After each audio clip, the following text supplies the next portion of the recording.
다시 신앙의 중심을 회복하라 라는 제목으로 오늘 말씀을 통해서 같이 은혜 나누기 원합니다. 신앙생활하든 인생을 살든 가장 중요한 것 중에 하나가 뭐냐면 중심이라는 게 있습니다. 중심이 중요합니다. 중심. 몸도요, 중심이 있습니다. 그걸 척추라고도 얘기하죠. 이 중심, 허리가 갈 중심이라고도 얘기하죠. 이 중심이 무너지면 몸은 움직일 수가 없습니다. 허리가 무너지면 몸이 다 무너지게 되어 있습니다. 배도요, 중심이라는 게 있습니다. 어느 한쪽으로 치우치면 배는 전복됩니다. 가라앉아 버립니다. 항상 중심이라는 걸 잘 잡아야만 합니다. 치우치면 안 되는 거죠. 집을 지을 때도 중심이라는 게 있습니다. 기둥이라는 게 있습니다. 기둥. 여기도 보면 예배당도 보면 저 중심 기둥이라는 게 있습니다. 중심이 무너지면 다 무너지게 되어 있습니다. 아무리 흔들리고 아무리 어려워도 고난이 온다고 하더라도 중심만 잡을 수 있다면 언제든지 다시 일어날 수가 있습니다. 오뚜기가 그렇죠. 오뚜기가 앞으로 쓰러지고 저 뒤로 쓰러지고 옆으로 쓰러지고 사방 없이 쓰러져도 중심만 딱 잡고 있으면, 그 안에 중심축만 잡고 있으면 언제든지 넘어도 다시 일어날 수가 있는 거예요. 근데 중심이 무너지잖아요. 넘어지면 못 일어납니다. 중심이라는 건 그렇게 중요하죠. 신앙에도 중심이라는 게 있습니다. 이 중심이 흔들리면 고난이 오면 견딜 수가 없는 거예요. 그걸 왜 힘들어할까? 왜 어려워할까? 중심이 무너졌기 때문에 그렇습니다. 중심. 7,8기라는 말이 있습니다. 7,8기. 7번 넘어져도 8번 일어난다는 뜻이죠. 이 재밌는 게 이게 7자가 7자고 이 전자가 꼭대기 전자입니다. 이 전자가 참 재밌어요. 꼭대기. 정수리 정자입니다. 정수리. 몸의 이 꼭대기를 얘기하는 거죠. 이 정수리가 땅이 꼬꾸라지는 걸 얘기하는 거죠. 7전이라는 얘기가 7번 꼬꾸라져서 정수리가 땅에 박았다는 거예요. 그럼에도 불구하고 8기, 이 기자가 일어날 기쯤 8번 일어날 수 있다는 겁니다. 그래서 성경에는 이런 말씀이 있죠. 잠언서. 대저 의인은 7번 넘어질지라도. 신기하죠. 7.8기가 성경에서 비롯된 것 같아요. 할렐루야. 7.8기. 대저 의인은 7번 넘어질지라도 다시 일어나려니와 악인은 재앙으로 말미암아 엎드러지느니라. 아멘. 7번 넘어져도 일어날 수 있는 힘이 어디서 나오는가? 중심에서 나오는 거예요. 그것을 뭐라 그러냐면 이렇게 설명하면, 대저 누구는? 의인은 의로움이라는 거예요. 의로움이라는 이 중심을 잘 잡고만 있으면 7번 넘어져도 다시 일어날 수 있다는 거예요. 그런데 악인은요, 중심을 잃어버린 사람을 얘기합니다. 재앙으로 말미암아 엎드러지는데 다시 일어날 수가 없다라는 거죠. 할렐루야. 여러분들은 어떠십니까? 잘 일어나고 계시고 승리하고 계십니까? 내가 일어나서 다시 힘을 낼 수 있는 건 중심 때문에 그런 거죠. 중심이 무너지면요, 다 무너지게 되어 있습니다. 그래서 중심을 잘 잡아야 흔들리지 않는다라는 거죠. 지금의 시대는 중심을 잘 잡아야 되는 시대입니다. 중심이 흔들리고 있는 시대입니다. 환경, 상황, 물질. 여러분, 일이 잘 돼도 중심이 무너지면 그 일 잘 되는 것 때문에 흔들립니다. 잘 되면 장사가 잘 되고 또 환경이 잘 되면 그것 때문에 내 중심이 흔들리는 거예요. 안 되면 안 돼서 절망해서 흔들립니다. 사람은 그런 존재예요. 잘 되면 잘 되는 대로, 안 되면 안 되는 대로 언제든지 흔들려 버립니다. 그래서 이 시대는 중심 잡는 싸움이에요. 중심 잡는 싸움. 그래서 성경에서도 중심을 잘 잡으라고 얘기합니다. 여호수아 1장 7절을 보면 이렇게 말씀하시죠. 오직 강하고 극히 담대하여. 이 여호수아에게 하신 하나님의 말씀. 오직 강하고 극히 담대하여 나의 종 모세가 네게 명령한 그 율법을 다 지켜 행하고 우로나 좌로나 치우치지 마라. 그리하면 어디로 가든지 형통하리니. 그러니까 중심을 잘 잡으면 어느 쪽으로 가든지 흔들리지 않는다는 거예요. 좌로나. 지금은 너무 좌로 가고 너무 우로 가고 하는 시대입니다. 근데 중심을 잡아. 성경의 말씀은 그게 아니에요. 중심 잘 잡으라는 거예요. 중심 잘 잡으라. 히브리서 2장 1절에도 이런 말씀이 있습니다. 그러므로 우리는 들은 것에 더욱 유념함으로 우리가 흘려 떠내려가지 않도록 함이 마땅하리라. 성경에서 이렇게 얘기합니다. 흘려 떠내려가지 말라는 거예요. 세상 풍파가 막 물결이 쓰나미처럼 몰려옵니다. 거기에 흘려 떠내려가지 말라는 거예요. 떠내려가지 않으려면 어떻게 되는가? 1절 이렇게 앞에가 중요합니다. 앞에 뭐라고 되냐면 우리는 들은 것에 더욱 유념하라. 내가 들은 그 말씀을 더 붙잡으라는 거예요. 그 말씀을 내 마음속에 그냥 두라는 거예요. 그 말씀. 그래야지 흘려 떠내려가지 않는다는 거예요. 우리는요, 좋은 일 생기면 확 그 좋은 일에 떠내려가고, 슬픈 일 생기면 슬픈 일에 확 떠내려갑니다. 그래서 뭐가 있냐면 그게 나의 인생인 줄 알고 그냥 힘들어하는 거예요. 왜 흔들리는 거예요? 왜 그러나? 중심을 잃어버렸어요. 중심. 히브리서 3장 1절도 이렇게 얘기합니다. 그러므로 함께 하늘의 부르심을 받은 거룩한 형제들아, 우리가 믿는 도리의 사도이시며 대제사장이신 예수를 깊이 생각하라. 예수님을 깊이 생각하라는 거예요. 너희가 하늘의 부르심을 받은 거룩한 형제들이 되었다면, 하늘의 거룩한 부르심을 입었다면 예수님을 깊이 생각하라. 여러분, 이 깊이 생각한다는 게 뭐예요? 깊이 생각하라. 생각은 하는데 깊이 생각하라는 거예요. 깊이. 이거는 뭐냐면 중심을 잘 잡으라는 거예요. 내 마음속에 중심이, 하나님을, 예수님을 깊이 내 마음의 중심 가운데 생각하라 라는 말씀입니다. 중심. 할렐루야. 중심 잘 잡으시기 바랍니다. 중심만 잘 잡고 있으면 승리할 수가 있습니다. 오늘 본문에 보면 중심이 무너진 사람이 나옵니다. 그게 누구냐면 세례 요한. 세례 요한은 위대한 사람이었습니다. 예언된 예언이 뭐냐면 주 앞에 큰 자가 될 거다라고 예언합니다. 누가복음 1장에 보면 그런 얘기를 합니다. 주님의 오실 길을 예비하는 선지자, 예언된 선지자가 세례 요한이었습니다.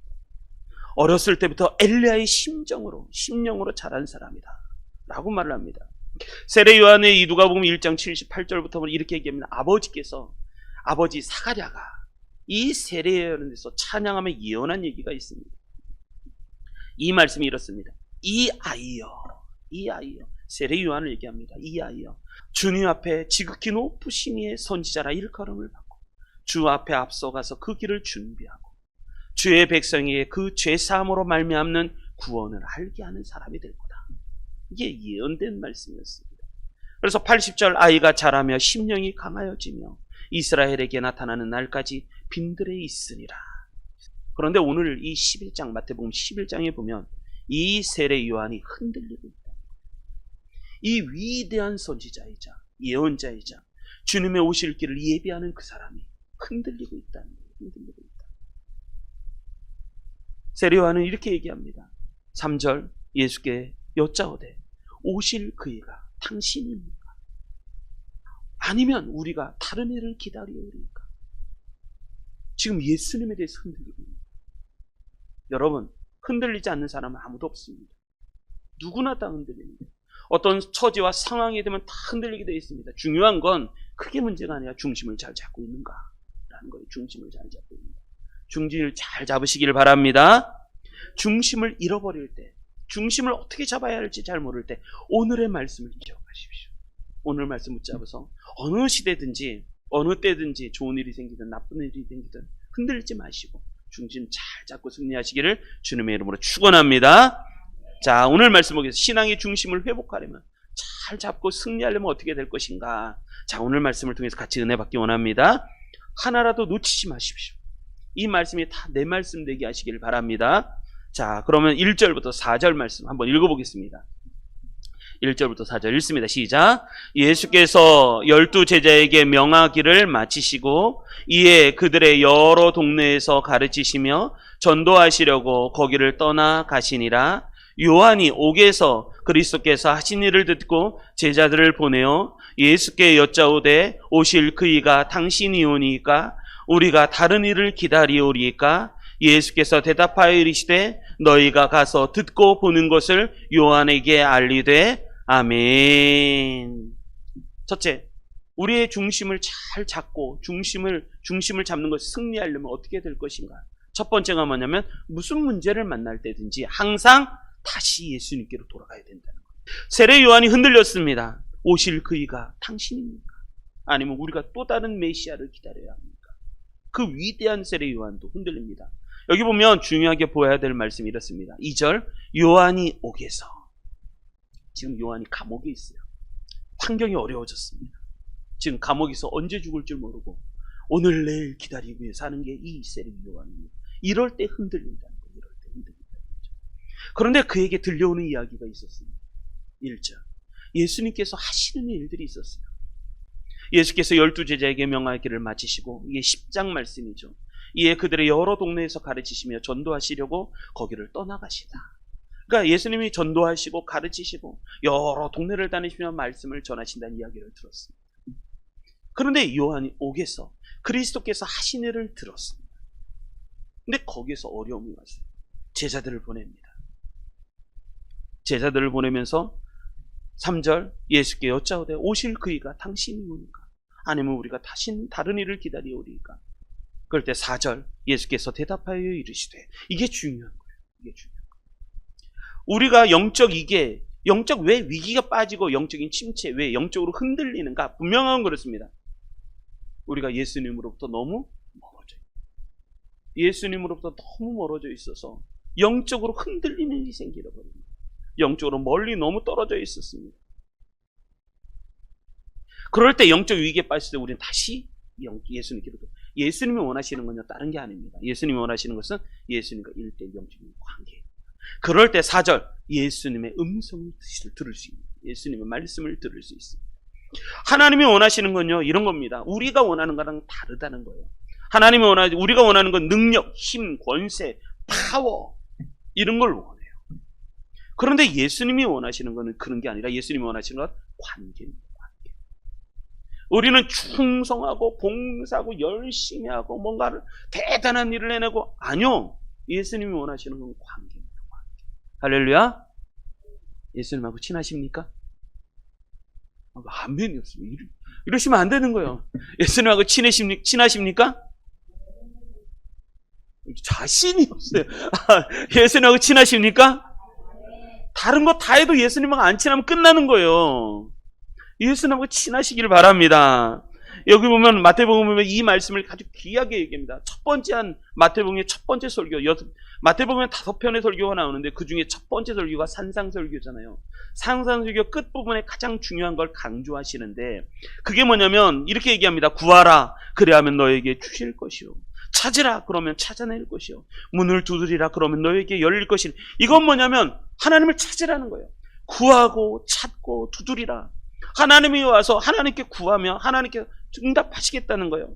그래서 8절 구하는 이마다 받을 것이요, 찾은 이는 찾아낼 것이요, 두드리는 이에게 열릴 것이니라. 그러면서 중요한 말씀하시죠. 9절 10절 너희 중에 누가 아들이 떡을 달라 하는데 돌을 주며 생선을 달라 하는데 뱀을 줄 자가 있겠느냐는 거예요. 하늘 아버지께서 과연 그러겠느냐는 거예요. 구할 때 하나님이 주시지 않겠느냐는 거죠. 누가 아들이 떡을 달라는데 돌을 줄 아버지가 도대체 어디 있고, 생선을 달라는데 뱀을 집어줄 사람이 도대체 누가 있냐는 거죠. 하나님은 그렇지 않다는 거예요. 너희와 나와의 관계는 뭐냐면 아버지와 아들의 관계인데, 근데 너희가 아버지의 관계를 잃어버렸다. 종교적으로 신앙생활합니다. 관계 중심적으로 신앙생활하는가? 그렇지 않은가를 설명합니다. 그러면서 이 관계가 무너진 것을 얘기하는데 거짓 선지자, 그것을 어떻게 하는가라는 거예요. 그러면서 예수님 말씀하시죠. 거짓 선지자를 삼가라 말씀합니다. 거짓 선지자.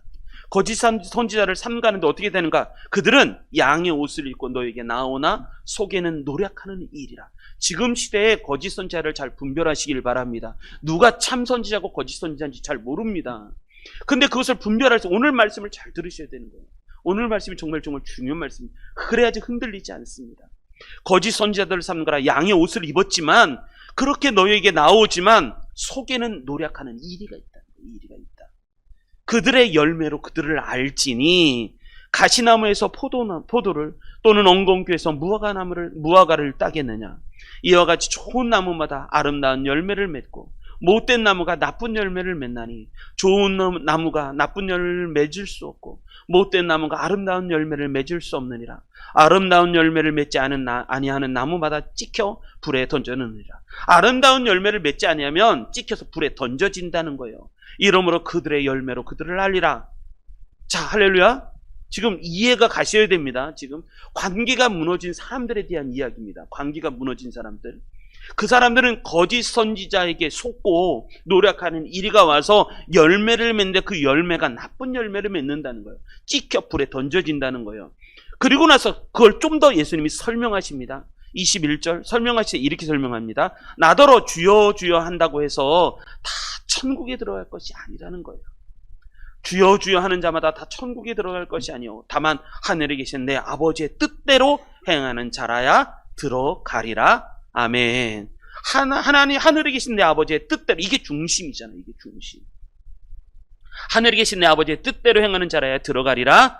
그날에 22절 그날에 많은 사람이 나더러 이르되 주여 주여 우리가 주의 이름으로 선지자 노릇하며 주의 이름으로 귀신을 쫓아내며 주의 이름으로 많은 권능을 행하지 아니하였나이까 하리니 그때 내가 그들에게 밝히 말하되 내가 너희를 도무지 알지 못하니. 이게 중요한 말씀. 내가 너희를 도무지 안다 모른다? 모른다. 내가 너희를 도무지 알지 못하니. 그러니까 니들이 아무리 주의 이름으로 선지자 노릇하고 귀신을 쫓아내고 주의 이름으로 권능을 행했다고 하더라도 너는 나하고 관계가 없다는 거예요. 너는 나하고 연결이 안 된다. 너 네 이름으로 한 거잖아. 나하고 너는 나를 힘입어서 한 게 아니라 네 힘으로 했잖아. 예수님하고 관계가 된 게 아니라 예수님 없이 네가 네 힘으로 행한 거야. 나는 너희를 도무지 알지 못한다는 거야. 나는 너희를 도무지 알지 못하니 불법을 행하는 자들아 내게서 떠나가라. 너희들은 나를 통해서, 할렐루야, 지금 중요한 거 말씀하는 겁니다. 우리의 신앙은요, 누구를 통해서? 예수님을 통해서요. 예수님을 통해서. 우리의 힘은 누구를 통해서? 예수님을 통해서. 우리의 능력은 누구를 통해서? 예수님을 통해서. 예수님이 나의 힘이시고 예수님이 나의 능력이시라는 것을 우리가 고백할 줄 알아야 됩니다. 내가 아무리 큰 목회를 크게 하면 뭐예요? 예수님은 힘입어 하지 않아요. 예수님과 관계가 없습니다. 큰 목회를 하는데, 그래서 조엘 오스틴 같은 사람들은 목사님이죠. 목회를 하는데 큰 비판을 받잖아요. 예수님 얘기를 안 해요. 설교 시간에. 우리의 힘은 예수님에게서 온다. 이런 얘기를 안 해요. 우리의 구원은 예수님에게서 온다. 근데 목사님이 몇만 명이 목회를 하는 산 하나가 교회입니다. 근데 당신 그렇게 얘기하는 게, 당신은 구원 어떻게 받는다고 생각하십니까? 예수님을 통해서 구원 받는다고 생각하십니까? 그럼 대답을 안 해요. 근데 목회를 해요. 목사를. 지금 시대가 그런 시대예요. 그 사람이 하는 일이 예수님을 통해서 하는 건가? 예수님과 관계되어 있는가? 예수님으로 말미암아 하는 것인가? 그걸 분별할 수 있는 능력이 필요합니다. 사람이 많이 군중같이 따르고 구름처럼 따르는, 그게 중요하지 않아요. 그때 예수님이 하시는 말씀, 내가 너희를 도무지 알지 못하니 불법을 행한 자들아 내게서 떠나가라. 내게서 떠나가라. 여러분, 우리의 신앙은 항상 그래야 됩니다. 나침반 되셔야 됩니다. 나침반은 항상 북쪽을 가르치는 것처럼 우리의 신앙은, 우리의 마음은, 우리의 영혼은 항상 예수님을 향해야 됩니다. 예수님을 향해야 됩니다. 예수님께로 다시 돌아가시길 바랍니다. 세례 요한이 잘한 것 중에 하나가 그겁니다. 세례 요한 다시 예수님께로. 문제가 생겼습니다. 의심이 듭니다. 뭔가 정확하지 않고 명확하지가 떨어졌어요. 믿음의 확신이 떨어졌어요. 그런데 어떻게 돼요? 예수님께로 가는 거예요. 예수님께 제자들을 보내서 물어보는 거예요. 그럴 때 예수님이 대답을 하시는 거예요. 여러분, 이게 중심을 회복합니다. 중심.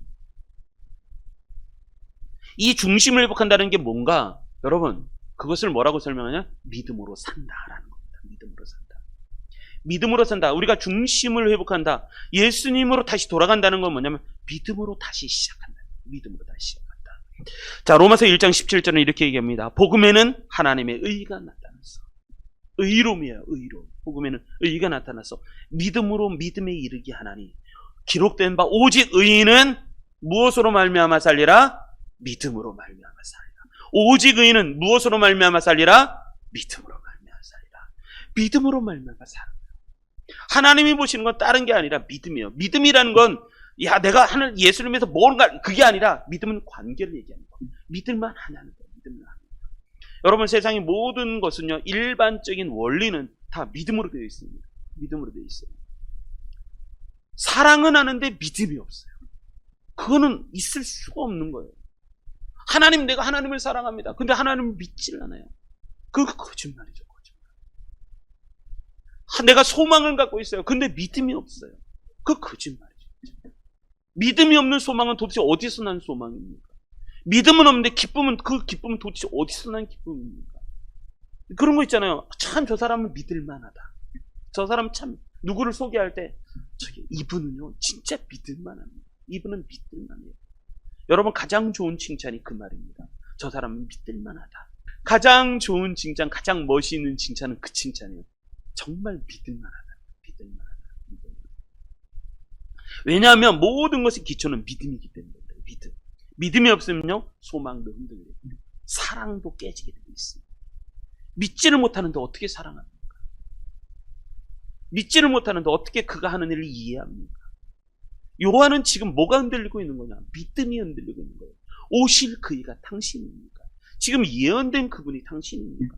아니면 또 누군가를 내가 기다려야 합니까? 그 말입니다. 여러분, 예수님이 요한에게 그렇게 말씀하고 계신 거죠. 요한아, 너는 내가 하는 일을 지금 이해하고 있는 거야. 너는 옛날에 내가 오기 전서부터 너는 나를 예언하고, 내가 세례받기 전에도 내가 그분 신들매를 감당할 수 없다. 하나님의 어린이, 세상 죄를 지고 하는 하나님의 어린이, 그는 흠해야 되겠고 나는 쇠야야 하리라. 그랬던 믿음은 도대체 어디가? 네가 지금 흔들리고 있는 거야. 내가 하고 있는 일을 네가 이해할 수 없느냐? 넌 나를 신뢰하느냐? 정말 내가 누군지 아느냐? 넌 나를 바르게 알고 바르게 이해하고 있느냐? 요한아, 너는 처음으로 다시 돌아가야 된다. 처음으로. 여러분, 예수님께로 돌아가시기 바랍니다. 우리의 신앙의 싸움은 그거예요. 예수님께로 다시 돌아가요. 예수님께로 다시. 잘 승리하시기 바랍니다.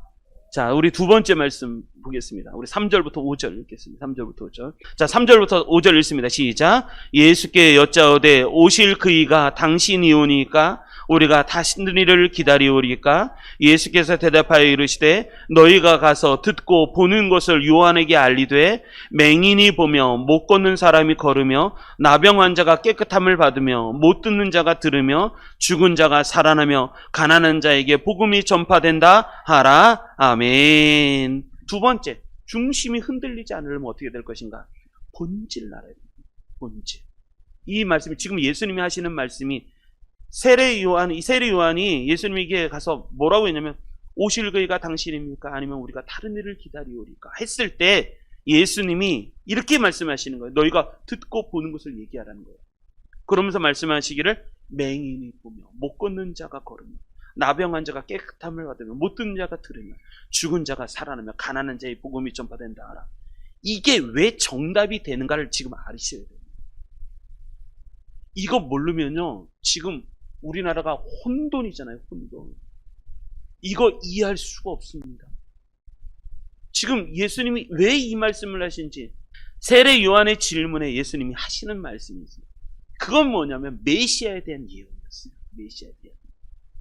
그래서 그 예언된 일을 지금 예수님이 하고 계신다. 그 말씀이 지금 이루어지고 있다라고 하시는 말씀이에요. 이때 이스라엘 백성들에게는 메시아 상이라는 게 있었어요. 메시아 상. 메시아가 오면 이러한 일을 할 거야 라고 하는 메시아 상이 있었어요. 메시아 상. 우리가 지금 시대에 교회하면 교회 상이, 교회는 이래야 되는 거야 라고 하는 교회 상이 있잖아요. 메시아는 메시아 상이 있는 거예요. 메시아 상. 메시아의 모습이 있는 거예요. 그런데 그들이 원하는 메시아 상은 어떤 거냐면 정복자의 모습이에요. 정복자. 자기들이 원하는 건 정복자. 예수님이 오셔서 메시아가 와서 모든 적을 다 때려부시고 원수를 죽여버리고 적을 찍소리도 하지 못하게 만들고 하는 그 메시아 상이 있었어요. 그 상. 이게 유대인의 메시아 상이죠. 정치적인 거. 메시아가 오면 큰 능력으로 대왕으로 군림하고, 메시아가 오면 제일 먼저 대반란을 지도하여서 유대인들을 로마의 정복자로부터 해방시키고 유대 민족을 세계 최강국으로 1등 시민으로 만들고 승적시키고, 메시아가 스스로 왕임을 선포하고 예루살렘에서 대관식을 할 것이고, 그런 메시아 상을, 그래서 그런 대망의 날이 오리라 하는 상이 있었단 말이에요. 그런데 메시아라고 주장하시는 분이, 예언된 그분이 오셔서 하시는 일이 그런 일을 하는 게 아니에요. 그런 일을 하는 게 아니라 그분이 오셔서 그렇게 고대했던 메시아가 오셨다고 하는데 그 메시아가 오셔서 하는 일이 이 5절의 말씀입니다. 맹인이 보며 못 걷는 자리 절름발이가 걸으며 문둥병자가 살아나고 나병한 자가 깨끗함을 받고 죽은 자가 살아나고 가난한 자에게 복음을 전파하고. 그래서 사람들이 끊임없이 그 시대에도 예수님에게 이렇게 묻잖아요. 당신이 진짜 메시아입니까? 그러면 당신이 메시아인 것을 선포하십시오. 왜 자신을 왕으로 선포하지 않습니까? 그의 형제들 요한복음 보십시오. 그의 형제들도 그렇게 얘기합니다. 형이요. 형이잖아요. 예수님 맏형이니까. 당신이 하나님의 아들이고 메시아라면 예루살렘에 올라가십시오. 올라가서 왕관을 쓰시고 먼저 폭동과 반란을 일으켜 로마의 세력을 물리치십시오. 그리고 우리를 해방하십시오. 당신이 정말 메시아라면 왕이 되고도 남을 것입니다. 그 일을 하십시오. 그 형제들이 얘기합니다. 동생들이 얘기합니다. 한때 또 무리들은 그렇게 얘기합니다. 오병의 기적을 보고 나서 예수님이 저분이라면 5천 명? 남자, 여자, 할머니, 할아버지 다 합쳐서 2만 명이나 되는 사람들을 보리떡 5개와 물고기 2마리로 다 먹일 수 있다니 놀라운 일이로다. 예수님을 왕으로 모시자. 예수님을 임금으로 모시자. 5천 명, 오병의 기적을 본 사람들은 예수님을 왕으로 모시려고 합니다. 근데 예수님은 그런 거 안 하신 거예요. 뭐라면 그들을 설득해서 돌려보내십니다. 돌려보내시면서 다 돌려보내시고 제자들도 돌려보내고 저 배 타고 저 건너편으로 가라. 그리고 예수는 홀로 산으로 올라가서 기도하시고. 왜 그러실까? 왜 그러실까? 지금 세례요한도 똑같은 질문하는 거예요. 오실 그가 당신입니까? 아니면 우리가 또 누군가를 기다려야 합니까? 당신이 진짜 메시아라고 하면 내가 지금 옳은 일을 하다가 감옥에 갇혔는데 왜 나는 구원해 주시지 않고 지금 뭐 하고 계십니까? 당신이 진짜 메시아라면 감옥을 뜯어버리고 나를 탈출시켜서 당신의 왕임을 드러내야 될 것 아닙니까? 근데 그 일을 안 하는 거예요. 자, 무슨 얘기냐? 조금 더 가봐야 됩니다. 요한복음 3장 5절로 7절 이렇게 얘기하십니다. 예수께서 대답하시되 니고데모에게 하신 말씀이잖아요. 대답하시되 내가 진실로 진실로 내게 이르노니 사람이 물과 성령으로 거듭나지 아니하면 물과 성령으로 나지 아니하면 하나님의 나라에 들어갈 수가 있다 없다? 없나니라. 육으로 난 것은 육이요 영으로 난 것은 영이니 내가 내게 거듭나게 했다는 말을 놀랍게 여기지 마라. 지금 예수님 뭐 하고 계시는지 아십니까? 예수님이 지금 이 일하고 있는 거예요. 육으로 난 것은 육이요 영으로 난 것은 영이니 내가 내게 거듭나야 하겠다 하는 말을 놀랍게 여기지 마라. 요한복음 6장 63절에 보면 또 이런 말씀도 하십니다. 예수님께서 뭐라고 말씀해요? 살리는 것은 영이니 육은 무익하니라. 내가 너에게 이른 말은 영이요 생명이니라. 지금 예수님은 뭘 하시냐면 영혼을 다루고 계십니다. 영혼을 다루고 계십니다. 그 영혼을 거듭나게 하시고 그 영혼을 다시 변화시키시고 그 영혼을 살리시고. 여러분, 우리가 빨리 알아야 되는 거예요. 모든 일은요 다 사람이 합니다. 아무리 좋은 법이 있어도 법치주의라고 말해도 사람이 하는 거예요. 사람이. 근데 그 사람이 교만하고 시기심이 많고 본성적으로 이기적이며 문제가 생기면 어떻게 될 거예요? 아무리 좋은 나라도 그런 사람이 지도자가 되거나 힘을 가지면 그 나라 망합니다. 왜? 사람이 하는 거기 때문에. 다 사람이 합니다. 사회, 문화, 환경, 정치 모두 다 사람이 하는 거예요. 그 사람이 안 바뀌면 안 바뀌는 거예요. 근데 사람이 바뀌면 다 바뀌는 거예요. 사람이 나쁘면 다 무너집니다. 다 무너지는 거예요. 예수님이 지금 하시는 건 다른 게 아니라 한 영혼을 변화시키십니다. 한 영혼을 살리십니다. 한 영혼을 살리십니다. 여러분, 한 영혼이 변화되면요 그 사람이 세상에 빛이 됩니다. 윌리엄 윌버포스 같은 사람, 그 한 영혼이 변화되니까 이 영국의 노예 제도가 사라져버리죠. 평생 하나님이 주신 사명, 영국의 이 불합리한 노예 제도가 법으로 허락되어 있고 나라의 3분의 1의 국고가 노예를 파고 살고 팔아서 그래서 벌어들이는 돈, 이게 불합리하게 보인 거예요. 하나님의 말씀이. 한 사람이 하나님 앞에 변화되니까 노예 제도가 사라져요. 링컨 한 사람이 변화되니까 흑백, 이게 모두가 사라지잖아요. 모두가 평등의 시대가 오고 흑백이 차별이 철폐가 되고 노예 제도가 사라지고 한 사람이 변화되면 그런 놀라운 일들이 벌어지는 거예요. 여러분, 성경에 보면 끊임없이 얘기하는 거예요. 모든 건 사람이 하고 그 사람이 변화되는 게 가장 중요해요. 예수님은 지금 여기에 목숨을 걸어요. 할렐루야. 지금 이거 아셔야 됩니다. 고린도전서 1장 21절 24절. 사도 바울의 이 말씀은 큰 울림이 되시기를 주님의 이름으로 축복합니다. 고린도전서 1장 21절로 25절. 이렇게 설명합니다. 하나님의 지혜에 있어서는 이 세상이 자기 지혜로 하나님을 알지 못하므로 하나님께서 전도에 미련하는 것으로 믿는 자들을 구원하시기를 기뻐하셨도다. 그리고 중요한 22절.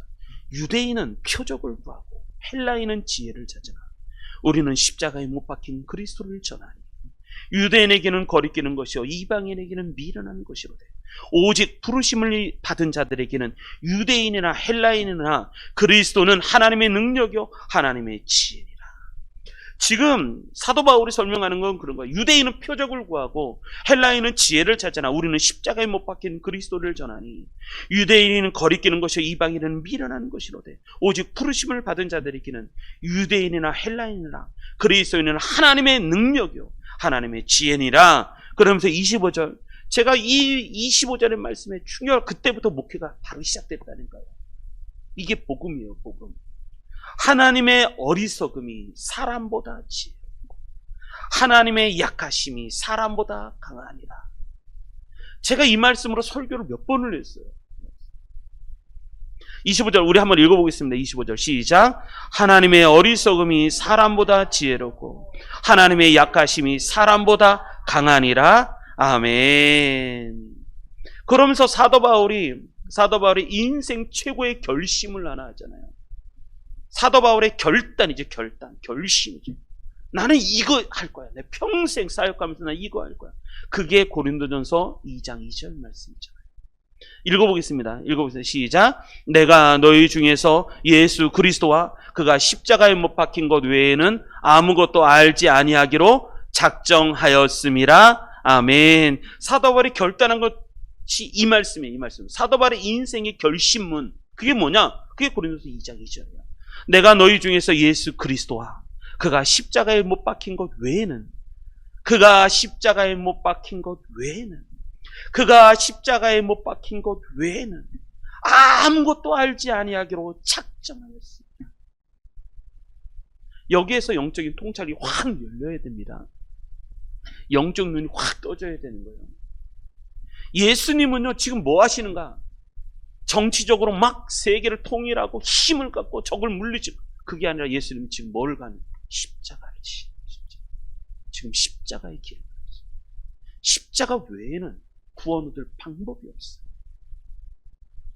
십자가 외에는 우리가 다시 살아날 방법이 없는 거예요. 십자가를 지심 외에는 천국에 갈 길이 없는 거예요. 예수님은 지금 뭘 하냐? 영혼 구원의 일을 하는 거예요.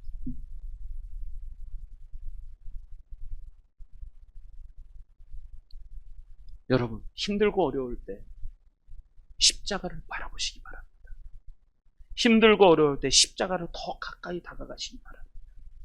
너무 멀리 떨어져 있어요. 하나님은 지금 여기에 목숨을 거셨어요. 예수님은 지금 오셔서 여기에 목숨을 걸었어요. 우리는 딴 거 쳐다봐요. 딴 거 쳐다봐요. 여러분, 이 수많은 복잡한 시대에 그 사람을 가늠할 때 뭘로 가늠해야 될 것인가? 가늠자가 뭔가? 그 사람을 바로 판단할 수 있는 거, 그게 뭔가? 그 사람은 십자가를 닮아 있는가? 라는 거예요. 그 사람은 십자가를 닮아 있는가? 그 교회는 십자가 중심으로 서 있는가? 십자가 그 신앙의 중심으로 서 있는가? 우리는 신앙에서 혹시 십자가를 잃지는 않았는가? 어떤 목사님이 그런 말씀을 하시더라고요. 세상이 요동칠수록 가장 먼저 해야 되는 1차적인 문제는 본질로 돌아가는 것이다. 본질로 다시 돌아가는 것이다. 중심의 문제를 붙잡아야 된다. 중심을 붙잡아야 된다. 우리의 중심은요, 십자가입니다. 십자가. 예수님 지금 오셔서 하시는 일은요, 십자가를 지시는 거예요. 그래서 영혼을 살리시는 거예요. 영혼을 살리시는 거예요. 그 영혼이 살림 받으면, 여러분 12제자를 아시잖아요. 12제자. 12제자 선택하고 훈련했지만 12제자를 다 배신하고 도망가 버렸습니다. 어떤 제자는 예수님을 팔아버리기까지 했습니다. 그런데 그들이 마가다락방에서 변했습니다. 십자가와 예수님의 부활과 성령을 체험했습니다. 그들이 변하니까 다 변한 거잖아요. 우리도 그 혜택을 지금 받고 있잖아요. 그 120명이 변하니까 그 모든 세계가 변하니까, 그래서 복음을 전해서 지금 여기까지 왔잖아요. 그래서 우리가 예수님을 믿고 구원받는 거잖아요. 여러분, 십자가로 다시 돌아가시기 바랍니다. 우리의 중심을 붙잡으려면 뭐 해야 되는가? 본질로 다시 돌아가요. 본질을 아시고 예수님의 사역의 본질, 그 본질을 붙잡으시기를 바랍니다. 맹인이 보며 못 걷는 사람이 걸으며 나병한 자가 깨끗함을 받으며 못 듣는 자가 들으며 죽은 자가 살아나며 가난한 자에게 복음이 전파된다 하라. 이게 본질. 예수님의 본질은 십자가, 영혼 구원. 그러면 다 바뀌는 거예요. 다 바뀌는 거예요. 자, 그런 은혜가 있으시기 바랍니다. 자, 저는 소망이 있습니다. 우리 성도님들이 은혜를 받으시기 바랍니다. 이 복음의 은혜, 복음으로 다시 돌아가야 돼요. 복음으로 다시 돌아가서 이 복음의 은혜를 체험하면 내 안에 뭐가 생기냐면 빛이 생깁니다. 내 속에 빛이 생깁니다. 빛이 생기면 이 빛으로 말미암아 어둠을 떠나버립니다. 이 어둠을 이깁니다. 그래서 세상을 밝히는 등불이 됩니다. 등불. 예수 믿는 사람들은 그거 해야 됩니다. 그거. 죄가 무엇인지, 어둠이 무엇인지 혼돈되어 있어요. 지금 섞여 있단 말이에요. 우리는 본질 중심을 잘 잡으시기 바랍니다. 그래서 잘 승리하시길 주님으로 축복합니다. 자, 마지막 우리 한 번 더 읽겠습니다. 3절부터 5절 한 번 더 읽습니다. 시작. 예수께 여짜오되 오실 그이가 당신이 오니까 우리가 다 쓴 일을 기다리오리까? 예수께서 대답하여 이르시되 너희가 가서 듣고 보는 것을 요한에게 알리되 맹인이 보며 못 걷는 사람이 걸으며 나병한 자가 깨끗함을 받으며 못 듣는 자가 들으며 죽은 자가 살아나며 가난한 자에게 복음이 전파된다 하라. 아멘. 마지막 우리의 중심을 회복하려면 어떻게 해야 되는가? 예수님을 전폭적으로 신뢰해야 됩니다. 예수님을 온 마음으로 전폭적으로 신뢰하시기를 주님의 이름으로 축복합니다. 예수님이 이렇게 마지막 말씀이 그러시는 거예요. 너 자신이 지금 투옥되어서 네 제자들도 염려되고 네 목숨도 염려되느냐? 그런데 그것도 나한테 맡겨야 되는 게 아니냐? 내가 누군지, 내가 메시아, 내가 구원자로 왔는데 그거 너 나한테 맡겨야 되지 않느냐? 네가 지금 죽음을 걱정하고 있고 왜 예수님이 메시아라면 왜 나를 살려주지 않는가? 메시아라고 한다면 아니 당신이 메시아라고 한다면 당신 진짜 메시아긴 합니까? 아니면 우리가 또 누군가를 기다려야 됩니까? 그렇다고 한다면 내가 메시아라고 한다면 넌 나에게 너의 감옥의 문제 계속 나한테 맡겨야 되지 않겠느냐? 여러분 예수님은 어떤 분이신가? 예수님은요 하나님이십니다. 예수님은 하늘 보좌를 버리시고 우리를 구원하시기 위해서 이 땅에 인간의 몸을 입으시고 이 땅에 오셨습니다. 그것도 가장 약한 자, 누울 곳도 없어서 마구간, 그것도 말밥통, 겨우 구유에 누워서 이 땅에 가장 약한 자로 오셨습니다. 그리고 인생 33년을 살면서 인간이 당하는 모진 고난을 다 당하시고 십자가에서 죽으셨습니다. 한편의 강도가 이야기한 것처럼 그분에게는 죄가 없다. 그분에게 죄가 없다. 그런 분이 우리를 위해서 죽으셨습니다. 내가 너를 위해서 죽었다면 네 죽음의 문제, 네 위험의 문제, 지금 목숨이 감옥에 걸려서 이 목숨의 문제 그것도 나한테 맡길 수 있지 않겠느냐? 맡겨봐도 되지 않겠니? 세례 요한에게 그리고 내가 가는 그 길 너 나처럼 따라올 수 있지 않겠니? 좀 따라올 수 있겠냐? 내가 지금 십자가의 길로 가니까 너도 나를 따라서 네 십자가를 지금 나를 따라오지 않겠니? 그래서 세례 요한이 나중에 순교를 당하는 거예요. 그 길도 기쁨으로 가는 거예요. 왜? 예수님이 그 길을 걸어가시니까. 세례 요한이 그 길을 걸어가시니까. 그 모든 신앙의 변곡점이 여기 마태복음 11장 여기. 여러분 사단은요 이 말씀도 묵상을 깊이 해보시면 좋습니다. 사단은요 죽음을 싫어요. 죽음 얘기 꺼낸 걸 싫어. 예수님이 이제 가이사랴 빌립보에서 주는 그리스도 살아계신 하나님의 아들이십니다 라는 그 고백을 받으시면서 너무 깊으시면서 비밀을 얘기하십니다. 내가 예루살렘에 가면 죽을 것이다. 바리새인과 또 장로들과 서기관들이 나를 팔아서 십자가에 못 박아 난 죽을 것이다. 그랬더니 베드로가 뭐라고 얘기해요? 주여 그리하지 마옵소서. 어떻게 그런 소리를 예루살렘에 가서 왕으로 임금으로 굴림받아야 되는데 어떻게 거기 죽는다는 얘기 하십니까? 그런 얘기 꺼내지도 마십시오. 오히려 예수님을 책망하기 시작합니다. 예수님이 하셨던 말씀을 기억하십니까? 사단아 내 뒤로 떠나가라. 너는 사람의 일, 하나님의 일을 생각하지 않고 사람의 일을 생각한다. 내가 지금 인류를 구원하기 위해서 그 길을 가야 되는데 넌 그 길을 막고 있다. 사단은요, 죽음의 이야기를 싫어요. 십자가의 이야기를 싫어요. 근데 예수님은 그 길을 가시고. 여러분, 예수님은 십자가를 지셨다고 하면 여러분들의 인생을 맡겨도 괜찮습니다. 예수님에게 모든 것을 맡겨도 괜찮습니다. 왜냐하면 그분이 곧 부활하실 거예요. 우리의 모든 문제를 다 해결하지, 죽음조차도 이기시는 분이시기 때문에 우리가 그분에게 다 맡겨도 되는 거예요. 세례 요한이 이 말씀을 들으면서 그걸 깨닫기 시작합니다. 그래서 기꺼이 죽음 길로 걸어갑니다. 순교의 길로 걸어갑니다. 자, 잘 승리하시길 바랍니다. 자, 결론. 그래서 어떻게 해야 될 것인가? 6절 말씀이 결론입니다. 6절 말씀. 읽어보겠습니다. 시작. 누구든지 나로 말미암아 실족하지 아니하는 자는 복이 있도다 하시니라. 아멘. 그래서 가장 복이 있는 사람이 누구예요? 가장 복이 있는 사람이 실족하지 아니하는 자라고 설명합니다. 복이 있는 자가 누구냐? 복이 있도다라고 말씀하시는데 복이 있는 자가 누구냐? 실족하지 아니하는 자다. 이건 뭐냐면 중심을 잃지 않은 사람이라는 거예요. 중심이 흔들리지 않는 사람이다 라고 설명하고 있습니다. 실족이라는 단어가 뭐예요? 실족. 이게 발족자잖아요. 발족자. 이 실자가 잃을 실자입니다. 잃을 실자. 그러니까 뭐가 있냐면 내가 발을 땅에 대야 되는데 이 발에 땅을 대는 것을 잃어버렸어요. 그래서 미끄러지는 거예요. 그러니까 발을 헛디다라는 말이에요. 발을 헛디다. 그러니까 한 계단 내려서 거기서 딱 대야 되는데 그게 한 계단이 아니라 2계단짜리예요. 그럼 쑥 내려가는 거예요. 그럼 발을 헛디게 되는, 그럼 넘어지게 돼 있어요.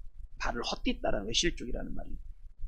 이게 뭐냐면 뿌리를 잃다, 근본을 잃다라는 게 실족이라는 말입니다. 이게 발족자도 있지만 이게 뿌리족자, 근본족자이기도 하기 때문에 그렇습니다. 그러니까 중심을 잃다는 거예요. 실족하다라는 것은 뭐냐면 중심을 잃어버린 거예요. 미끄러져갖고 발을 헛디뎌서 중심을 잃어버렸다는 거예요. 그런데 누가 진짜 복이 있느냐? 예수님 말씀하신 복이 있는 사람이 누구냐? 실족하지 아니하는 자라는 것은 뭐냐면 중심을 잃지 않은 자라는 뜻이에요. 중심을 잃지 않은 자, 중심을 잡은 자, 그 사람이 복이 있다는 거예요. 특별히 누구로 말미암아? 누구든지 예수님으로 말미암아 실족하지 아니하는 자가 복이 있다는 거예요. 복이 있다. 그러니까 예수님의 본질, 예수님이 도대체 이 땅에 왜 오셨는지, 무엇이 진짜 중요한지 그걸 아셔서 그 중심을 잘 잡으시면 복이 있는 인생이 된다라는 말씀입니다. 그래서 여러분, 예수님께로 다시 돌아가시기 바랍니다. 저는 수요일 날 새벽 예배 드리고 기도를 막 하는데 이 찬송이 떠는 괴로울 때 주님의 얼굴 보라. 괴로울 때 주님의 얼굴 보라. 평화의 주님 바라보아라. 세상에서 시달린 친구들아, 위로의 주님 바라보아라. 눈을 들어 주를 보라. 내 모든 염려 주께 맡기라. 슬플 때 주님의 얼굴 보라. 사랑의 주님 안식 주리라. 여러분, 힘들 때 주님 보시기 바랍니다. 그래야 삽니다. 자, 잘 중심 잡으셔서 승리하시기를 주님의 이름으로 축원합니다.